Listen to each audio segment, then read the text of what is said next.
Today we will discuss exercise 7.2. Question number 3. In denominator, we will take common x 1 plus log x. अब देखो यहाँ t किसे मानेंगे? x का तो 1 होगा, log x का 1 upon x. So we will put 1 plus log x is equal to t. यहाँ पर कांस्टेंट को भी इंक्लूड करेंगे क्योंकि differentiation of constant is 0. 1 is 0 and differentiation of log x is 1 upon x dx is equal to dt. तो 1 upon x dx is equal to dt. So in place of dx upon x we can write dt and in place of 1 plus log x we can write t. देखो main variable is t.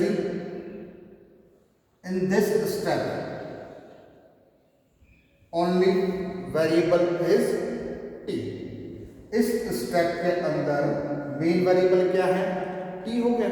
तो यहां पर इस पूरी step में क्या नहीं दिखना चाहिए? x नहीं दिखना चाहिए. ठीक है. तो the integration of 1 upon t is log t.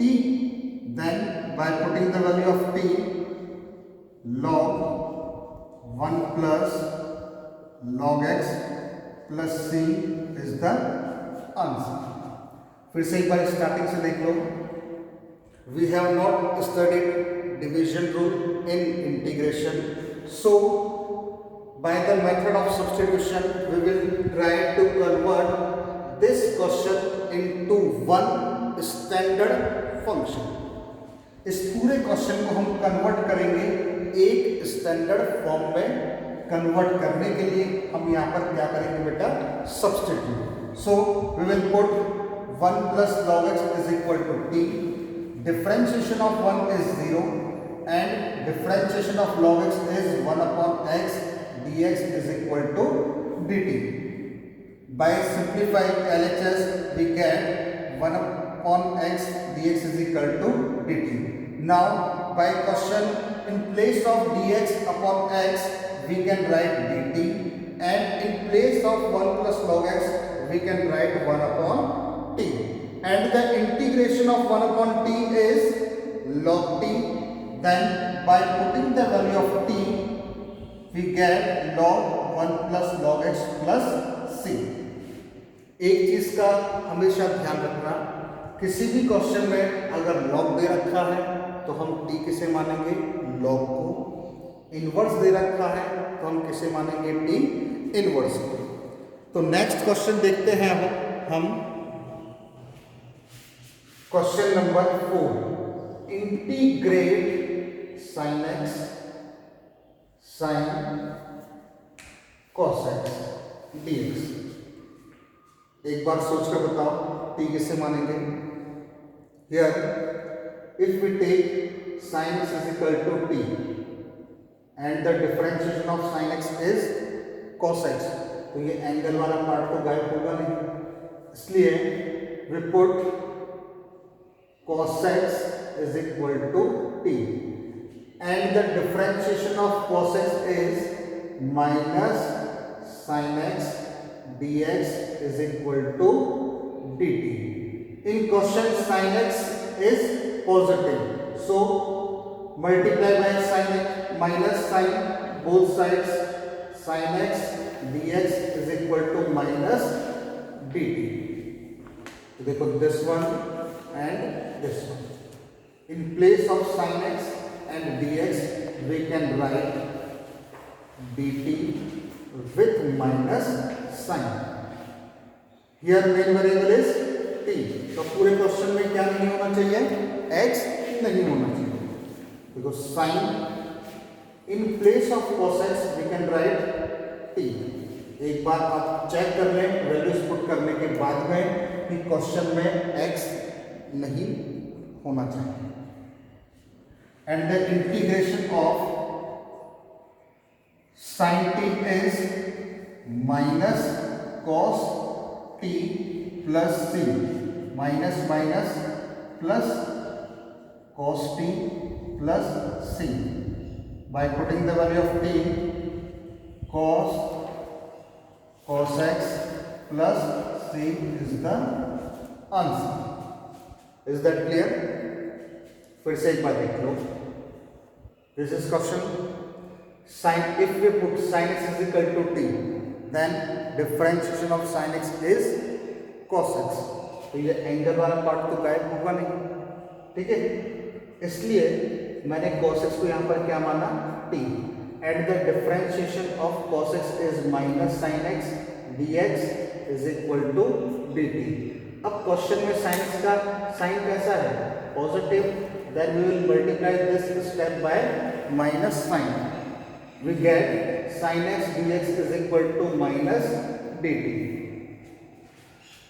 Question में in place of sin x dx we can write dt with minus sin. Sin ये दोनों तो गायब हो गए, अब बचा क्या sin, ये sin लिख दिया. In place of cos x we can write t. देखो पूरा एक स्टैंडर्ड फंक्शन में कन्वर्ट हो गए. अब integration of sine T is minus cos T plus C, minus minus plus cos T plus C. अब मैं इसे आंसर क्यों नहीं बोल सकता, टी की वजह से. So by putting the value of t is equal to cos x, we get cos. In place of t we can write cos x plus c is the answer. Is that clear? Next question.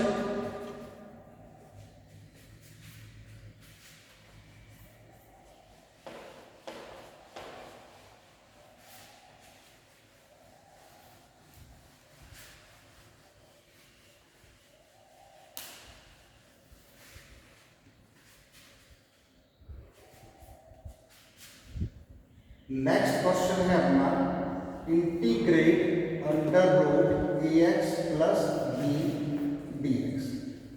अब देखो यहाँ पर एक ही function T मानने की जरूरत नहीं है. By simplification we can write this function a x plus b की power 1/2. By chain rule, what is this? By chain rule we can read x की power n. Integration of x की power n is x की power n plus 1 upon n plus 1. Chain rule से इसे हमने क्या पढ़ा, x की power n. Integration of x की पावर n is x की power n plus 1 upon n plus 1. अब गलती से किसी पढ़ा था हमने ax plus b को. And the differentiation of ax plus b is a, और उसका हम क्या करते हैं, डिवाइड. तो देखो क्या हो जाएगा ये ax plus b की power 3/2 upon 3/2 into a plus c. Further simplification 2/3 a ax plus b की power 3/2 plus c is the answer. इस पर टी मानने की जरूरत नहीं है, एक ही फंक्शन दे रखा है, डायरेक्ट चेन रूल से कर लिया हमने क्वेश्चन. अब देखो next question, question number 7 is very important question. Integrate x under root x plus 2 dx. अब देखो दो फंक्शन आ गए, तो यहां पर will put let x plus 2 is equal to t, या इसे और दूसरे तरीके से कर सकते हैं. x के पास में क्या है, देखो 2, x plus 2 minus 2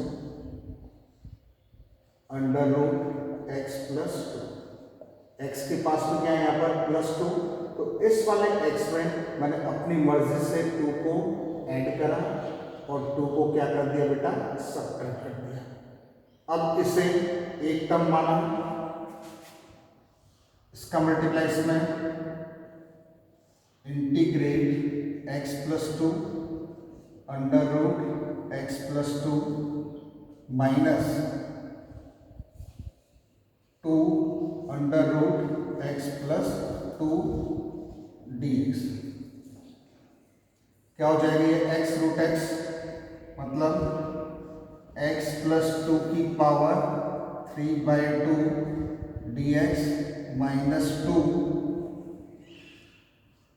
what we can write this, x plus 2 की power 1/2, again by using chain rule, x की power n and this one is also x की power n, and the integration of x की power n is x की power n plus 1 upon n plus 1 minus 2 x की power n plus 1 upon n plus 1। होश पे आने के बाद में इसे डिफरेंशिएट करेंगे, तो differentiation of x plus two is 1, question में कोई फर्क नहीं पड़ेगा। तो देखो x प्लस टू की power, here 2 is the LCM, you will get in numerator 5 and in denominator 5/2 minus 2 x plus 2 की power 3/2 upon 3/2 plus c। Further simplification, reciprocal of 2 upon 5/2 is 2 upon 5 x plus 2 की power 5/2 minus 2 into 2/3 x plus 2 की power 3/2 plus c। तो क्या हो जाएगा ये 2 upon 5 x plus 2 की power 5/2 minus 2 into 2 4/3 x plus 2 की power 3/2 plus c answer. This question is very important, ठीक है। नेक्स्ट क्वेश्चन अपन देखते हैं इसी टाइप का।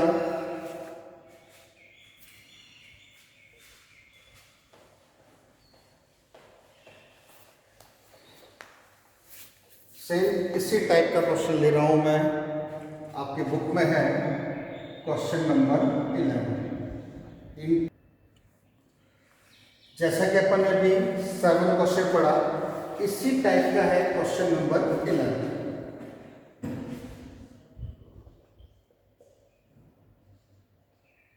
Integrate x upon under root x plus 4 dx। अब देखो यहां पर x के पास में क्या है 4, ऊपर अकेला x है, तो यहां पर अपनी मर्जी से प्लस 4 माइनस 4, ये 4 को ऐड करा और ये सब्ट्रैक्ट करा। अगर जैसे x के पास में 1 होता तो यहां पर प्लस 1 माइनस 1, अगर x के पास में -5 होता तो क्या करते हैं -5 प्लस 5। Is that clear? ऐसे ही इस क्वेश्चन में अपन ने क्या करा था, x के पास में क्या था +2, तो यहां पर क्या करा था अपन ने +2 करा था और -2। अब इसे एक टर्म माना by separating x plus 4 upon root x plus 4 minus 4 upon root x plus 4 dx। Is that clear? By simplification, we get x plus 4 की power 1/2 minus 4 upon, we can write x plus 4 की power 1/2 अब देखो इससे तो अपन x की power n पढ़ लेंगे, लेकिन यहाँ पर x प्लस 4 की पावर 1/2 को कहाँ लेकर जाएंगे अपन, न्यूमरेटर में। तो देखो x प्लस 4 की power 1/2 dx minus 4 x plus 4 की power minus 1/2 dx। What is this? X की power n, and this one is x की power n, and the integration of x की पावर n is x की power n plus 1 upon n plus 1। अब x plus 4 का फिर से differentiation करेंगे तो क्या आएगा 1, और उसका क्या करेंगे अपन डिवाइड, तो कोई फर्क पड़ेगा ही नहीं। सेम देखिए यार, माइनस 4 x की power n plus 1 upon n plus 1 plus c, तो ये हो जाएगा x प्लस 4 की power 3/2 upon 3/2 minus 4 x plus 4 की पावर 1/2 अपॉन 1/2 प्लस c।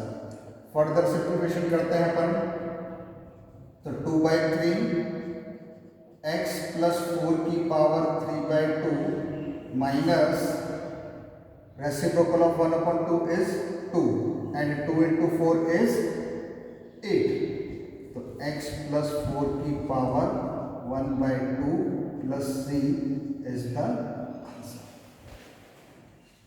ठीक है।